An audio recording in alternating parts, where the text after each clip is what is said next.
नमस्कार मित्रों, स्वागत है आप सभी का आपके अपने channel the journey of life में। मित्रों, आज हम बात करेंगे हरियाली अमावस्या के बारे में, साथ ही साथ इस तिथि से जुड़े हुए इसके महत्व, इसके शुभ मुहूर्त तिथि और हाँ, कुछ उपायों के बारे में भी हम आपको बताएंगे। और हाँ, वीडियो के अंत में हम आपको एक महान उपाय बताएंगे, एक बहुत ही सिद्ध उपाय बताएंगे जो आपके पितरों को शांति तो पहुँचाएगा ही और साथ ही साथ आपके पितरों का आशीर्वाद भी आपको दिलाएगा। तो कहीं जाइएगा मत, इस वीडियो को पूरा देखिएगा। तो मित्रों, हरियाली अमावस्या सावन मास या श्रावण मास की अमावस्या के दिन आती है और यह तिथि पितरों की पूजा, दान पुण्य और स्नान के लिए महत्वपूर्ण मानी जाती है। इस दिन बहुत सारे शुभ योगों का संयोग बन रहा है, जिसके कारण इसका महत्व और भी बढ़ जाता है। तो ऐसे में हम जान लेते हैं कि हरियाली अमावस्या कब मनाई जाएगी और साथ ही साथ इसकी सही तिथि, महत्व और उपाय के बारे में भी हम जानेंगे। तो मित्रों, हरियाली अमावस्या सावन मास की एक महत्वपूर्ण तिथि है जिसे सावन अमावस्या भी कहा जाता है। यह सावन मास की शिवरात्रि के अगले दिन आती है और नवग्रह शांति और हर अमावस्या तिथि की तरह पितरों की पूजा के लिए भी अहम मानी जाती है। इस बार सावन मास में हरियाली अमावस्या कब मनाई जाएगी, इसके शुभ मुहूर्त और महत्व क्या है, ये भी हम जान लेते हैं। तो मित्रों, वैदिक पंचांगों के अनुसार सावन मास की अमावस्या तिथि यानी हरियाली अमावस्या की तिथि 24 जुलाई को सुबह 2:29 से शुरू होगी और 25 जुलाई को रात 12:41 पर समाप्त होगी। तो ऐसे में उदया तिथि को ध्यान में रखते हुए 24 जुलाई को ही हरियाली अमावस्या मनाई जाएगी।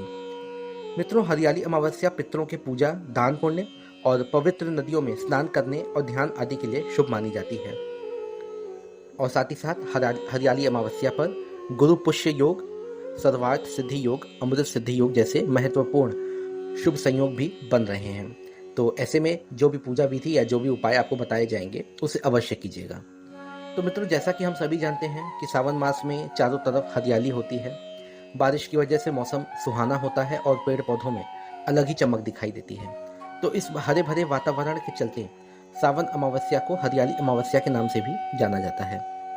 हरियाली अमावस्या के मौके पर पितृ पूजा और नवग्रह शांति पूजा कराने का भी महत्व होता है। इसी के साथ साथ भगवान शिव की पूजा का भी बड़ा महत्व माना जाता है। साथ ही साथ घर में या आसपास में पौधे लगाने का महत्व भी है। तो इस दिन आप आम, आंवला, नीम, बरगद, पीपल आदि के पौधे लगा सकते हैं घर में या घर के आसपास में। चलिए मित्रों, अब हम आपको हरियाली अमावस्या के उपाय के बारे में बताते हैं। तो मित्रों, जो सबसे पहला उपाय है वो ये कि हरियाली अमावस्या के दिन आप पवित्र नदी में स्नान करेंगे या फिर अगर आप घर में ही स्नान करते हैं तो नहाने के पानी में आप थोड़ा सा गंगा जल मिला सकते हैं। स्नान के बाद ध्यान आदि करना चाहिए और अपने इष्ट का ध्यान लगाना चाहिए। भगवान शिव की पूजा का भी महत्व है। भगवान शिव जी को आप आक, मदार आदि के फूल भी चढ़ा सकते हैं। मित्रों, पितरों के लिए पूजा करना हमें बहुत आवश्यक है इस दिन। साथ ही साथ गरीब और ज़रूरतमंदों को भोजन कराना भी चाहिए हमें इस अमावस के दिन। मित्रों, हर अमावस की तरह पीपल के पेड़ की पूजा करनी चाहिए और फलदार पौधे लगाने चाहिए। घर के मुख्य दरवाजे पर आप घी का दिया अवश्य जलाएंगे।